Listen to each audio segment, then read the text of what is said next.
Notre dernière intervention a suscité des très vives réactions, vous le savez. C'est parti dans tous les sens, des critiques des fois acerbes. Alors, dans notre édition que nous vous présentons maintenant, où nous allons exploiter un thème, nous allons parler du fameux dialogue direct entre les M23 et le gouvernement de Kinshasa, sous la médiation de Lorenzo. Ça a été annoncé, c'est maintenant officiel. Le 18 mars, la délégation de Kinshasa devait se rencontrer avec celle du mouvement M23, un mouvement rebelle soutenu par les Rwandais qui opèrent à l'Est. Ces négociations auront lieu et nous allons en parler, les coulisses, qu'est-ce qu'on attend de toutes ces négociations-là.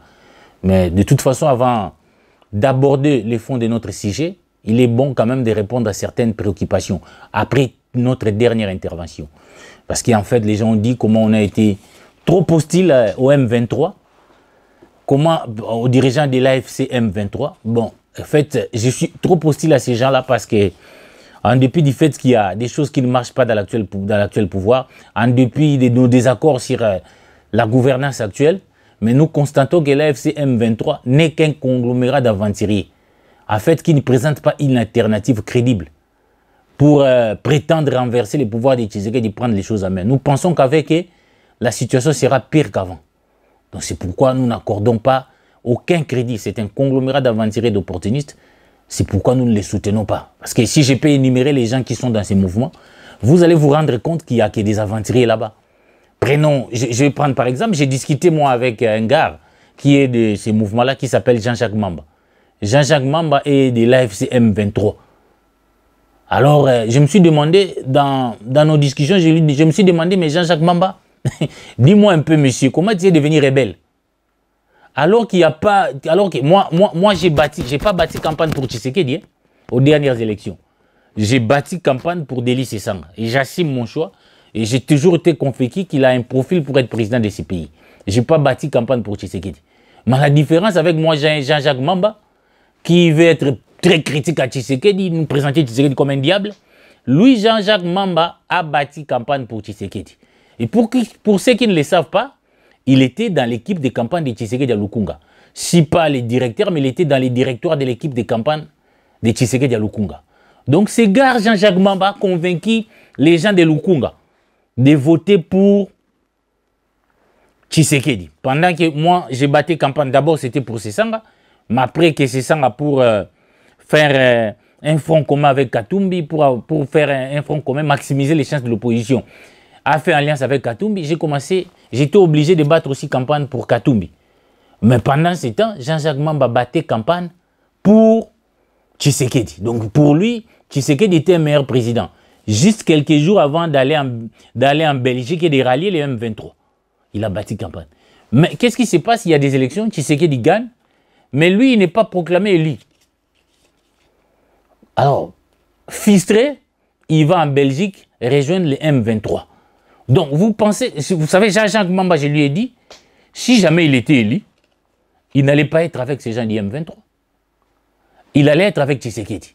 Alors, si le problème du Congo, moi je suis étonné quand même, nous les Congolais, nous devons apprendre à réfléchir. Parce que vous savez, moi je tire les leçons de l'histoire. Il y a eu beaucoup de haine contre Mobutu. Tout le monde, Mobutu devait partir.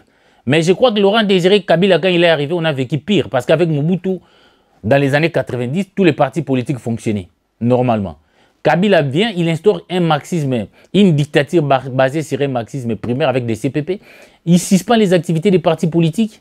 Il commence à arrêter encore des opposants. Les Aïdi Ngoma, Léo Lenganko, ils se sont retrouvés à Boulou parce qu'ils exprimaient une opinion. Tshisekedi Ouamoulumba lui-même a été relégué au village natal. Il y a un James Kabarebe qui a été nommé chef d'état-major. Le loup est entré dans la bergerie. Alors nous ne devons pas commettre des erreurs. Moi, je suis de ceux qui pensent que Tshisekedi a gagné les élections, même si la CENI a exagéré. Il doit terminer son mandat. Et après, l'opposition doit mettre une stratégie pour conquérir démocratiquement les pouvoirs. Et non se retrancher derrière les M23 comme Babengabine opposition pété. Nous n'allons pas vous accompagner comme des moutons. On ne va pas accompagner un Jean-Jacques Mamba qui a bâti campagne pour Tshisekedi, qui n'a pas été élu, qui n'a pas été proclamé élu. Sur base de cette frustration, il est parti prendre les armes pour nous dire, écoutez, Tshisekedi doit partir, il n'y a pas la démocratie, il n'y a pas ceci, il n'y a pas cela. Donc alors que s'il était élu, il n'allait pas prendre les armes. Donc le problème du Congo ne doit pas se résumer à nos frustrations personnelles. Donc des gars comme des Jean-Jacques Mamba, on ne peut pas leur faire confiance. Ils sont nombreux ces conglomérats-là. Même Claudel Loubaya qui se cache là. Là, il arrive, il refuse de s'assumer. Quand je les vois dans ces mouvements où il y a la main noire de Kabila, quand je les vois aller voir Kabila, je me pose quand même des questions aussi pertinentes. Parce que moi, j'ai connu Claudel comme secrétaire général adjoint de l'INC. En tout cas, il était hostile à Kabila. Il tenait un discours sur Kabila de manière radicale. Et ces rapprochements m'étonnent. Parce que quand j'ai dit là, pourquoi il a parlé de l'intégration, c'est du vécu. Nous étions avec beaucoup de confrères. Ce n'était pas off record quand il parlait que Kabila a un problème d'intégration. Kabila fait 18 ans au Congo, à Kinshasa. Il est incapable de parler lingala avec les Kinois. Il m'a fait encore savoir que Mobutu avait ses amis, les Bomboko, les Luambo, avec qui il jouait les jeux des dames. Kabila, est-ce que vous connaissez ses amis? Donc c'est un gars qui refusait l'intégration. C'est Loubaya qui nous le disait. Donc si Kabila était mieux, pourquoi dans l'option où Kabila a prise pour l'incursion de l'armée rwandaise?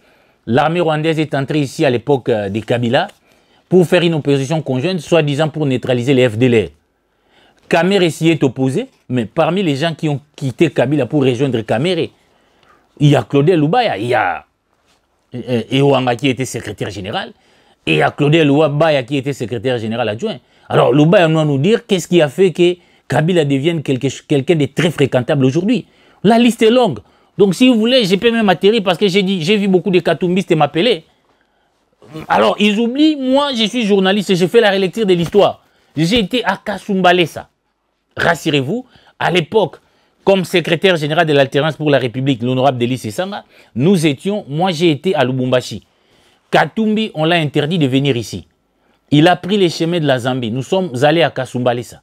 Vous imaginez Kabila au pouvoir, il refuse. Katumba a été banni. Il vient à l'immigration pour demander d'entrer dans son pays. On lui a refusé les droits d'entrer dans son pays. On lui a dit qu'il n'était pas congolais. Chadar, il appelait même avec un nom italien. Laripardo, je ne sais pas quel nom, qui ne pouvait pas entrer. Qui ne pouvait même pas déposer sa candidature comme président de la CENI. On lui a refusé les droits d'être éligible. Banni. On peut tout dire de Tshisekedi. Moi, j'ai lutté contre la loi sur la congolité. Heureusement que notre voix a été entendue. Katumbi a été réhabilité. Au-delà du fait qu'on dit que les élections se sont déroulées comme ça s'est déroulé. Mais moi, j'ai toujours dit que Tshisekedi a gagné. Katumbi a perdu à cause de ses ambiguïtés sur la situation de l'Est du pays. Beaucoup de choses, il n'était pas clair sur la situation du Rwanda. Induit souvent en erreur par Olivier Kamitatu, qui estimait toujours que le Rwanda était un allié sûr qui va permettre à Katumbi de devenir président. Nous avons. Mais comment un Katumbi qui a été banni, Kabila ne l'a pas reconnu comme Congolais. Il était presque un apatride qui était là en train d'errer en Zambie. À Yetina frontière, on l'interdit d'entrer dans son pays. C'est ce qu'il dit. Kabila ne l'a reconnu ni comme citoyen congolais. Il était italien, d'après tout ce monde-là, les Papi Tamba, les Chadari. Nous avons tous assisté à la campagne qu'ils ont fait contre Katumbi. Mais nous étions là pour défendre la congolité de Katumbi. Après, ils l'ont banni, ils ne l'ont pas reconnu comme Congolais, ils ne l'ont pas reconnu comme éligible. Voilà, Katumbi a été complètement exclu, banni.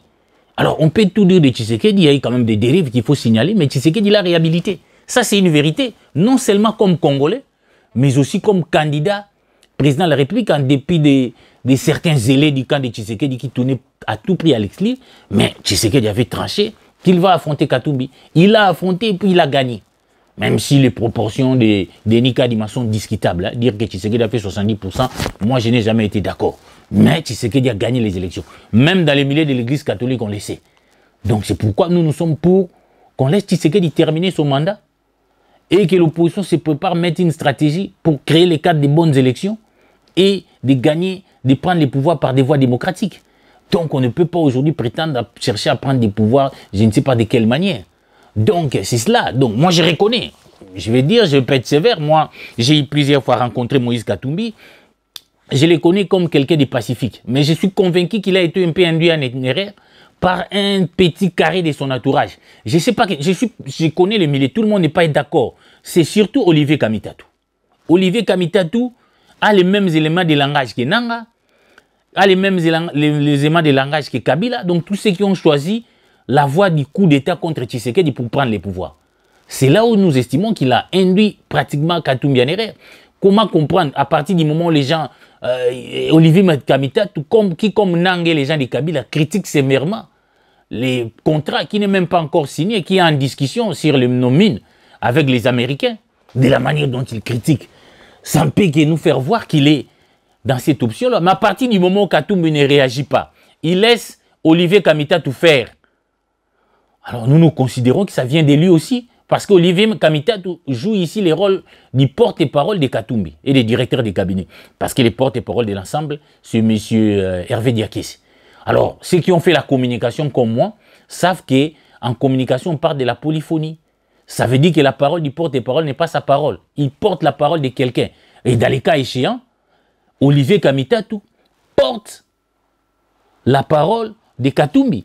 Et vous voyez même qu'il a été très critique dans ces fameux, dans ce qui est en train d'être négocié entre Kinshasa et Washington, entre Tshisekedi et Trump, qu'on appelle aujourd'hui échange entre mines et sécurité.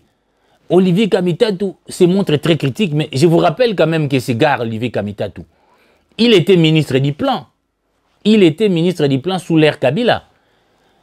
Ils ont signé un contrat qui a été qualifié. Les contrats ici, nous ne trouvons pas comment on peut critiquer un contrat qui n'a pas été encore formalisé. C'est quand même très tôt. Il faut voir ces contrats. Et dans les contextes actuels, que vaut ces minéraux par rapport à la vie des millions de Congolais, nous allons voir l'équilibre dans ces contrats. Si ça peut nous apporter la plaie, moi j'encouragerais Tshisekedi à y aller. Mais Olivier Kamitatou a été membre du gouvernement Gizenga, où il y a eu un contrat chinois. Un contrat qu'on a qualifié le scandale du siècle. Où M. Kabila, parce qu'ils ont l'habitude de critiquer, où M. Kabila a fait signer ce contrat à travers son conseiller de l'époque qu'on appelait les tout-puissants, Katumba Mwaki, avec bien entendu Pierre Lumbi, paix à son âme. Mais à l'insu du gouvernement Gizenga, Pierre Lumbi sont allés conclure un contrat qu'on a qualifié le scandale du siècle. Ce contrat à l'époque très critiqué par les groupes MLC. Je me souviens, j'ai eu l'intervention de François Mwamba à l'époque et de Délice Sanga, qui ont même dit que ce qui, dans les contrats chinois, c'est pire que ce que Léopold a fait dans ce pays. Je n'entre pas dans les détails. Membre de ce gouvernement, Olivier Kamitatou n'a pipé mot qu'il est membre d'un gouvernement. On signe un contrat à l'insu de son premier ministre, à l'insu pratiquement du gouvernement. On prend seulement une initiative unilatérale d'un ministre avec un conseiller. Si lui, il aimait tellement le pays, il devait combattre tous les contrats qui sont contre la République. Il aurait dû démissionner de ce gouvernement. Mais il est resté ministre des Plans. Donc, il y a des gens qui doivent se taire. Parce que moi, j'ai dit qu'on peut critiquer Tshisekedi et ses contrats. Mais je me réfère à la rhétorique. Quand vous apprenez l'art de la rhétorique, Cicéron dit de la qualité de la personne qui parle. C'est que ça compte aussi beaucoup. Ces discours tenus par Kabila contre la gouvernance de Tshisekedi ne peut pas être pris au sérieux parce qu'ils n'ont pas qualité. Parce qu'ils ont brillé par une gestion eux-mêmes calamiteuse. Ils ont brillé eux-mêmes par la tyrannie. Donc, Olivier Kamitatou n'a pipé mot. Hein, quand dans les cas de Kabila aussi, on parle de la tyrannie. Mais eux-mêmes, ils ont brillé par la tyrannie. Tout le monde sait que M. Kabila, ici, il y a eu la terreur, il y a eu des déchets de Kapangala. Il s'est donné 2 ans. Les gens sont morts ici dans ces pays. Parce que j'ai vu les gens de Kabila aujourd'hui jubiler, bon, la SADC va se retirer. Ils jubilent que la SADC qui protège un peu les Congolais se retire et que les Rwandais continuent à tuer, à massacrer et à coloniser notre pays. J'apprends même que là-bas, là où ils sont, pour accréditer les journalistes, il faut aller à Kigali. Donc un journaliste qui veut être accrédité à Goma doit avoir l'accréditation à Kigali. Voilà comment on humilie les grands Congos à cause et sous la complicité de ces fils et filles qui ont choisi la voie de la trahison. Non, simplement parce qu'ils voudront venger Tshisekedi. Non, ça ne peut pas continuer comme ça. Parce que j'ai vu un kabiliste me dire, vous parlez de la tyrannie. Mais non, vous n'avez pas qualité. Je ne dis pas qu'il y a des dérives. Tout le monde condamne ce qui s'est passé avec Chéribin. Tout le monde condamne certaines arrestations. Tout le monde condamne la manière dont la justice a évolué sous Tshisekedi. J'ai condamné ça, je suis prêt à condamner ça. Simplement, je constate que Kabila n'a pas qualité. Parce que si lui, il parle de la tyrannie, j'ai donné un exemple l'autre fois là. Je vais vous donner un exemple. Il y a eu la mort de Chéribin sous Tshisekedi. Il faut reconnaître que ça peut être, dans certaines hypothèses, les élèves des services qui sont arrivés jusque-là, dans certaines hypothèses. Mais vous allez constater avec moi que Tshisekedi lui-même n'a pas participé directement à ces meurtres de Chéribin. Il n'était pas là. Vous allez prendre, et comparativement, même chez Béa, des élèves de John Numbi ont organisé leur affaire Et aujourd'hui, il fait des bruits, Chébé est mort à l'inspection générale. Je ne pense pas que Kabila ait participé directement à ce meurtre. Sur ces points-là, il y a des circonstances atténuantes pour l'aider. Mais ce qui est grave pour Kabila, on va donner l'exemple d'Arma Tungulu, où Kabila participe directement à ces meurtres. Jusque-là, on l'a arrêté, il a lapidé Kabila, il est allé se suicider. Kabila a participé directement à ces meurtres. Donc, à mon humble avis, Kabila est plus tyran, plus sanguinaire que Tshisekedi. Ça, il faut le dire, il ne faut pas avoir peur et honte de le dire. Nous avons vécu des choses ici avec Kabila. Moi, j'ai été dans les mouvements Filimbi. On a vu la répression. Il y a eu une répression, on est allé dans les églises, on a tiré. Sous Kabila, on a violé les libertés de culte.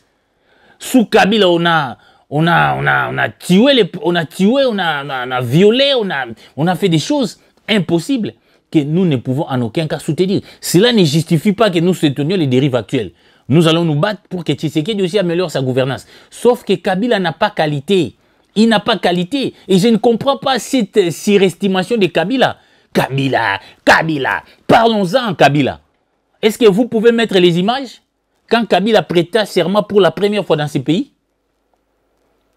Avant même de prêter, après avoir, quand il prêtait serment, un de mes enseignants, le professeur Moukedi, me disait alors, mais regardez, ces gars, quand ils prêtent serment, ils tremblotaient même. Ils tremblotaient. Moi, Laurent Désiré, moi, Joseph Kabila, ils tremblotaient. Ils ne savaient pas, ils n'étaient pas sûrs qu'il va vraiment être là.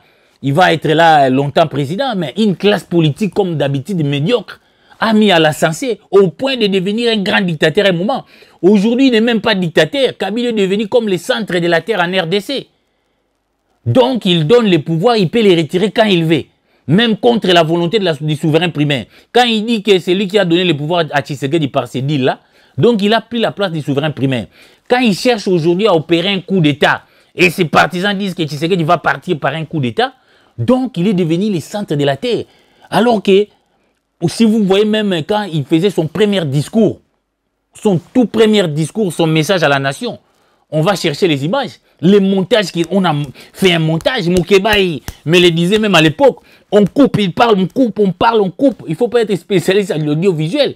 Donc il y a eu un maquillage pour faire des Kabila aujourd'hui, quelqu'un de très important, quelqu'un d'incontournable, quelqu'un de providentiel. Alors que quand il prenait au pouvoir, un homme politique me disait, mais quelqu'un en France lui a dit, j'ai rencontré Kabila, j'ai comme l'impression que vous avez placé à la tête du pays quelqu'un qui n'a même pas les niveaux d'un chargé de courir au Quai d'Orsay. C'est Kabila, ne les surestimons pas. Parce que si moi je les critique aujourd'hui, c'est qu'on attend d'un chef de l'État. Ce n'est pas de se mettre quelque part et de mettre des stratégies pour opérer un coup d'État. Ce qu'on attend d'un chef de l'État, comme le pays est agressé, c'est de soutenir son successeur. Comme l'a fait Bill Clinton dans l'affaire World Trade Center, quand il y a eu le problème de la Maison Blanche là. On a vu dans ça, Bill Clinton qui était démocrate, venir soutenir George W. Bush. Ce qu'on attend d'un ancien chef de l'État, M. Kabila, d'écrire comme le font les Sarkozy, hein, au-delà de sa thèse là, d'écrire pour enseigner les générations futures, pour qu'ils tirent les leçons du passé afin de mieux préparer l'avenir. Et de mieux préparer l'avenir. Bon, il est là, il n'écrit pas, bon, il défend sa thèse, mais entre-temps, de préparer des coups d'État contre les régimes actuels. C'est clair. Si tel n'était pas le cas, pourquoi Kabila, on les chasse en Éthiopie? Le gouvernement éthiopien, je vous livre une coulisse, lui a fait savoir que tu ne peux pas continuer à faire tes activités là où il recevait les Lubaya et les Katumbi là-bas. On lui a dit, monsieur, vous ne pouvez pas continuer à opérer vos activités ici. Dégagez. Il est là, il va au Kenya, il est partout. Il s'est installé au Zimbabwe parce qu'en Afrique d'ici aussi, ça pose problème. Au Zimbabwe, là où sa famille, depuis Kabila, son père a investi beaucoup d'argent lui-même. C'est là où il est installé. Il est là. Ce qu'on attend de Kabila, s'il était tellement extraordinaire tel que ces gens le disent. Mais Kabila, aujourd'hui, il y a une crise au Congo, on appelle Obasanjo en tant qu'ancien chef de l'État, on appelle Ouhou. Mais Kabila, vous avez vu depuis qu'il est au pouvoir, on l'a appelé Ouhou pour régler une crise, ici au continent. Pour aller participer et régler une crise. Nulle part, il n'a aucune considération parce que le monde constate que depuis qu'il est là, il ne fait pas autre chose que de chercher à renverser son successeur. Et on sait l'enjeu principal de cette guerre. C'était à tout prix. C'est comme ça qu'il rapproche les camps Katumbi. Parce qu'ils estiment, eux, qu'ils doivent prendre les Katanga. Donc les Katanga, l'enjeu c'était de prendre les Katanga pour asphyxier Kinshasa. Et ils ont l'habitude de dire que les Katanga contribuent à 70% dans le budget national. Les Katanga contribuent, donc le pouvoir doit revenir aux Katangais. C'est comme ça qu'ils tiennent à récupérer les Katanga. Alors, Mboye Mulunda, qui était ici en Zambie, quand on lui dit de récupérer, c'est la sécurité zambienne, ce n'est pas Kinshasa, qui l'a remis entre les mains du gouvernement congolais. Parce que quand vous êtes en asile politique, vous ne pouvez pas faire des activités qui compromettent des bonnes relations qu'il y a à la RDC. On a remis Ngoyi Mulunda qui, dans leur esprit, les Ngoyi Mulunda, les John Numbi, les Kabila, induisant Kantumbi Nere, ils estiment que les Katangais doivent contrôler, doivent reprendre les pouvoirs, reprendre. Dans cette guerre, leur objectif c'est de prendre Katanga. Katanga, asphyxier Kinshasa, et Kinshasa va tomber parce qu'ils n'auront plus Katanga, et comme ça un Katangais va revenir au pouvoir. Alors quand vous voyez un individu que je vois là, qui a fait un communiqué, je vais revenir sur lui. Monseigneur Mouteba, Fulgence Mouteba, mais c'est le directeur des campagnes de Katumbi.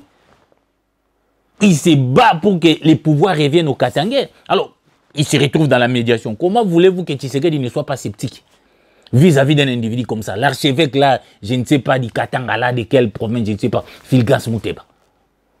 Ils sont tous dans ces coups-là. Kabila doit revenir à tout prix au pouvoir. Et nous constatons, parce qu'en fait, quand on les interpelle, ils sont interpellés au niveau de la cour militaire. Minakou vous dit non, écoutez, nous ne sommes pas dans la logique des coups d'État. Nous combattons pour la voie démocratique. Alors que tout le monde sait qu'ils ont refusé de participer aux élections. Ces gens-là, des Kabila, ils ont refusé. Alors, quand on refuse de participer aux élections, on pense revenir au pouvoir par quel moyen? Parce que l'unique moyen démocratique de participer ou de revenir au pouvoir, ce sont les élections. Donc, ils sont dans la logique des coups de force. Simplement, vous avez des gens comme des Minakou et des Chadari. Ils n'ont pas pu tenir à l'opposition. Ils sont revenus déjà en 2021-2022 dans la logique de prendre les pouvoirs par les armes. C'est comme ça qu'ils ont refusé des élections. Ils sont revenus dans cette logique de prendre les pouvoirs par les armes. Ça, c'est une vérité. Et vous avez vu, quand Kabila a quitté ce pays, quand il y a eu un communiqué avec les histoires de la DEMIAP, Kabila a quitté le pays de manière clandestine, vous avez vu les communiqués. Sa femme, Maman Olive, dit, Moubali Nanga, il est à Goma, mon mari doit revenir au pouvoir. Sa conseillère en communication, Barbara, il dit, de la même manière que nous avons donné le pouvoir à Tshisekedi, de la même manière nous allons la reprendre. Par quel moyen? Parce qu'il gesticule. Si on ne prend pas, parce que vous ne partez pas aux élections, vous dites qu'il n'y a pas question, par quel moyen? Donc, il faut vous assumer si vous êtes dans la logique d'un coup de force. Assumez-vous. Moi, je n'ai pas besoin qu'on me fasse un dessin pour constater que vous ne pouvez plus tenir. Les Minakou, les Chadari, ils ont vécu au mamelles de l'État. Donc, ils ne peuvent pas tenir comme les amphis. Des leaders peuvent tenir 32 ans à l'opposition. Ils ne peuvent pas tenir. Ils doivent à tout prix revenir au pouvoir. Mais est-ce que ces gens sont crédibles? Et Chadari qui fait des bruits, il y a quand même qui veulent donner du crédit à Chadari. Un Tintin. Donc, je ne sais pas. Moutolo la Chadari pena bande konangai. Est-ce qu'on peut accorder à quelqu'un comme Chadari? Chadari qui était dauphin de Kabila, candidat à l'élection présidentielle. Il détourne l'argent de sa propre campagne. Mbongo ya campagne na ya détournango. Alors, quelqu'un comme ça, si vous faites d'élu président, vous pensez vraiment qu'il faut attendre? Qu'est-ce qu'il faut attendre des Chadari? Redevenons sérieux. Nous sommes là, il faut trouver la voie la moins mauvaise, c'est de laisser Tshisekedi terminer son mandat, aller aux élections, mettre des stratégies pour reconquérir les pouvoirs. Moi, je crois à la lutte démocratique. Je suis contre cette option d'une lutte armée soutenue par un pays étranger qui tue, qui viole tous les jours dans notre pays. Nous n'en voulons pas. C'est pourquoi nous sommes vraiment ouvertement opposés.